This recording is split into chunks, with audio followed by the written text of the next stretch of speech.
Donc ce stage dure 3 jours, vendredi, samedi, dimanche, il est une fois par mois, tous les mois. Donc dans ce stage, qu'est-ce qu'on fait? On va d'abord commencer à découvrir l'énergie, commencer à palper cette énergie qui nous entoure. Ça c'est en premier lieu la première chose qu'on va faire. Comme vous avez pu le voir, ça va très très vite. Cette énergie, on la ressent de suite. Ça c'est pas un souci. Après, on va apprendre à se recharger soi-même en magnétisme pour être dans de meilleures conditions pour pouvoir travailler. À partir du moment où on sait déjà faire ça, on va pouvoir commencer à découvrir cet état de conscience qu'il faut avoir pour pratiquer, pour être en empathie avec la personne. Cet acte d'amour qu'on va donner, parce que c'est un acte d'amour qu'on donne quand on fait du magnétisme. Après, nous allons apprendre toutes les passes magnétiques. Donc, toutes ces passes, je n'invente aucune passe, elles existent depuis la nuit des temps, depuis des millénaires, nos anciennes à les campagnes les pratiquaient, il n'y a rien de nouveau, voilà ce que j'apprends, pas plus. Ensuite, nous allons apprendre à dégager une douleur qui est localisée. Après, nous allons apprendre à soulager les maux de la vie quotidienne. Ça, c'est la partie préférée des stagiaires, parce qu'en sortant d'ici, ils vont pouvoir aider leur famille et montrer un peu ce qu'ils savent faire. Donc, c'est vraiment la partie ludique du stage. Et après, ensuite, bien sûr, apprendre le vocabulaire à tenir quand on est face à un patient. Voilà, ça c'est le programme du stage. À noter que dans ce stage, bien sûr, le plus important, et ça on s'en rend compte à la fin ou pendant, c'est que le plus important ce n'est pas finalement les techniques qu'on va apprendre, mais c'est surtout l'échange qu'il va avoir pendant ce stage. Moi je tiens à garder ce côté très très familial. Voilà, on n'est pas à l'école, hein, je suis pas là, je suis pas un professeur.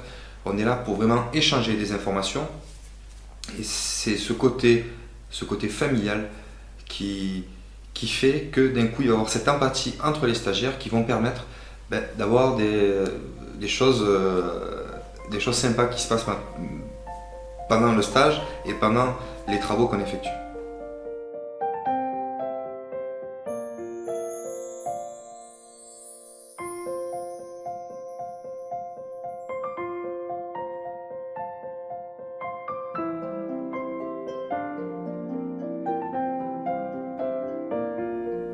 Je fais ces stages dans un premier but, et surtout dans un premier but, c'est d'informer un maximum de personnes sur les techniques énergétiques. Arrêtez de penser que le magnétisme, on compare le magnétisme à la voyance, au médium, au marabout, à des choses qui n'ont rien à voir. Le magnétisme est une capacité naturelle. Le magnétisme doit être connu et reconnu. Il est dans certains pays, en France il ne l'est pas encore très très bien. On a tendance à penser que les gens qui sont magnétiseurs ont des pouvoirs surnaturels. Des magnétiseurs eux-mêmes disent qu'ils ont des pouvoirs surnaturels. Conseil, ces gens-là, fuyez-les. Le magnétisme doit être une perception de la réalité qui est une quête de la spiritualité. C'est-à-dire qu'on va piocher dans cette spiritualité que nous avons tous pour pouvoir avoir une action rationnelle sur quelqu'un. Pour ça, c'est important de savoir que l'énergie qui nous entoure, cette énergie qu'on se sert en magnétisme, qu'on se sert en yoga, qu'on se sert en tai chi, qu'on se sert en méditation, est la même énergie. Cette énergie est la même. Sauf qu'en magnétisme, on va l'informer. On va l'informer pour avoir une action curative. Et ça, c'est quelque chose qui existe depuis toujours, mais que malheureusement, surtout en Occident, on a tendance un peu à oublier, car on n'est pas éduqué là-dedans, on est surtout éduqué sur un plan matériel, et on oublie complètement le plan spirituel. L'être humain croit plus volontiers à la puissance des machines qu'il invente qu'à celui qui a inventé les machines, c'est-à-dire lui. Et on le voit aujourd'hui, on accepte très facilement l'idée qu'on puisse communiquer d'un continent à l'autre dans la seconde grâce à la téléphonie mobile, etc. On a inventé les machines pour le faire, et comme on a compris comment faire les machines, on veut bien y croire à cela, mais on aurait beaucoup de mal à imaginer qu'il puisse y avoir parfois une transmission télépathique d'un pays à l'autre entre deux êtres qui sont reliés par un lien particulier. Et pourtant, l'être qui a inventé ces machines doit être génial et doit avoir des potentialités énormes, puisqu'il a pu inventer des machines qui ont des potentialités absolument surprenantes. Et c'est le paradoxe aujourd'hui, c'est qu'on ne croit que ce que nous avons pu produire. On ne croit qu'à ce que nous avons pu produire, en oubliant que celui qui a produit ça, c'est nous, et que si nous avons pu le produire, c'est que nous sommes sans doute plus que ce que nous avons produit.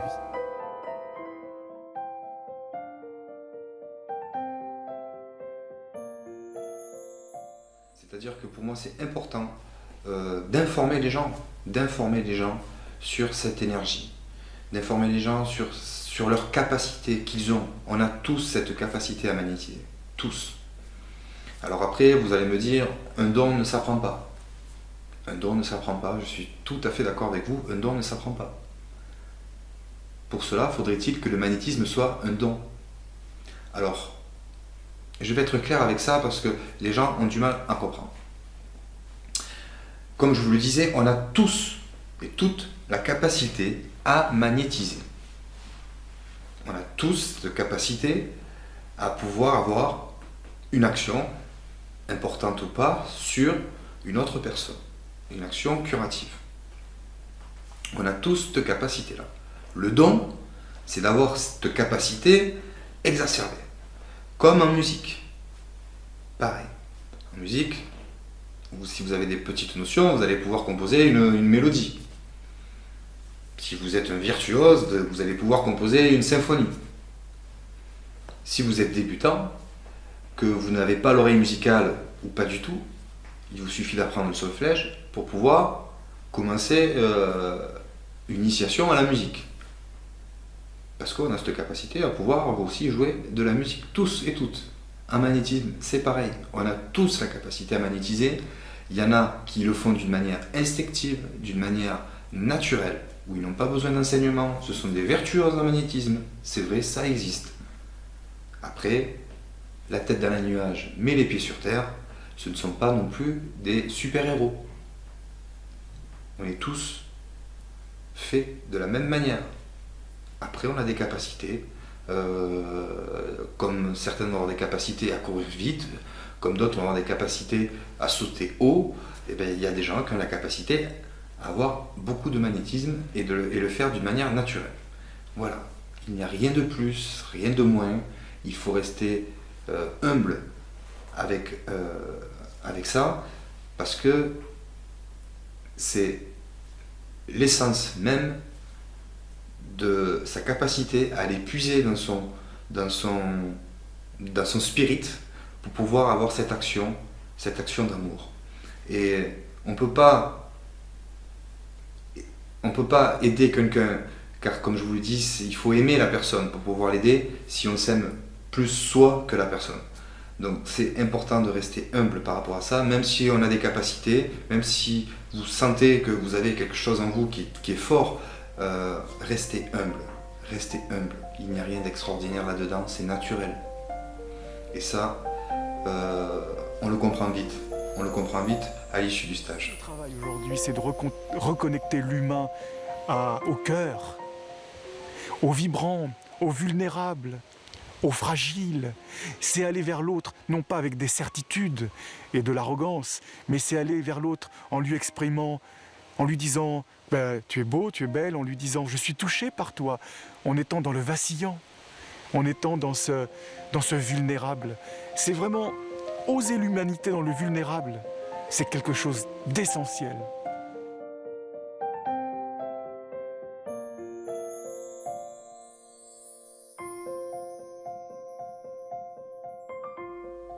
Alors, est-ce que j'ai l'impression de dévoiler des secrets? Pas du tout. Pas du tout. Le secret, c'était quoi? Le secret, c'était que ça reste secret. Ces techniques doivent être partagées par un maximum de personnes. Nous vivons dans une société où on communique beaucoup par Internet, où les informations fusent dans le monde entier.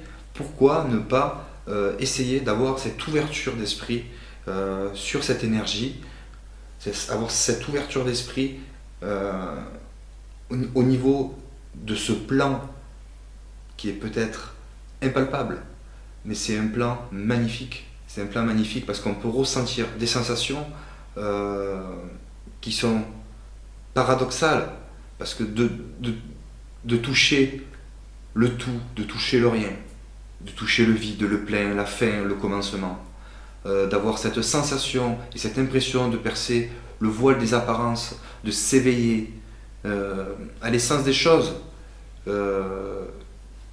Et que touche-t-on alors? Que touche-t-on? C'est ça qui est superbe, c'est ça qui est beau dans le magnétisme. Parce qu'on a l'impression des fois de toucher le divin, de toucher quoi? Une dimension irréelle ou une dimension réelle qui n'a pas encore été expliquée? S'agit-il d'une révélation? S'agit-il d'un rêve éveillé, d'une hallucination, d'un état de conscience que l'on ne connaît pas? Il s'agit juste d'émotion, il s'agit juste de partage, d'envie, de capacité à vouloir aider quelqu'un d'autre. C'est ça, être magnétiseur. Ce n'est pas juste ressentir du chaud dans ses mains ou des picotements. C'est un état d'être. On ne devient pas magnétiseur, on est magnétiseur, on vit avec ça. On vit avec ça et c'est pour ça que je dis que dans ce stage, à l'issue du stage, vous ne deviendrez pas magnétiseur comme on devient charcutier à l'issue d'un CAP ou d'un BEP. Voilà, c'est quelque chose qui se vit 24 heures sur 24 et c'est un état d'être magnétiseur. Personally, I think there is a power like that in the atmosphere, which many people can draw to themselves. They draw it in drawing certain wavelengths, and these wavelengths are directed to the body. And the body will then distribute that through the acupuncture lines. Some people have that ability to attract that. Au début des années 60, le docteur Bernard Grad est un oncologue réputé attaché à l'université McGill.